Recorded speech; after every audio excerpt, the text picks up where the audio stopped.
A History of the United States in Epidemics begins with Conquistador Hernando de Soto's entrada in 1539. The Spanish venture capitalist made a fortune in the emerging transatlantic slave trade and led a 4-year, 600-man expedition throughout the present-day South and Mississippi River Valley looking for gold. He witnessed a densely populated terrain, dotted with walled cities. In traditional Spanish fashion, he and his private army mercilessly raped, tortured, enslaved, and killed, destabilizing the societies they encountered.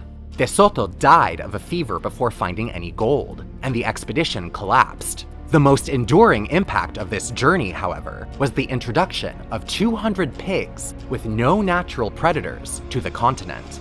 By the time the next European, French explorer and fur trapper René Robert Cavalier Sieur de la Salle, ventured through the Mississippi Valley over 100 years later, he didn't see an Indian village for 200 miles. Where 50 towns once stood, perhaps 10 remained, and these were now populated by recent native immigrants. If the 600 members of De Soto's expedition carried pathogens like smallpox and measles, death would have found them before they ever reached the Mississippi. Pigs, however, succeeded as unwitting Trojan horses. Back in Europe, humans and domesticated animals lived in close quarters, sharing microbes and mutations. As Charles C. Mann explains, swine, mainstays of European agriculture, transmit anthrax, brucellosis, leptospirosis, trichinosis, and tuberculosis. Pigs feed exuberantly and can pass diseases to deer and turkeys, which then can infect people.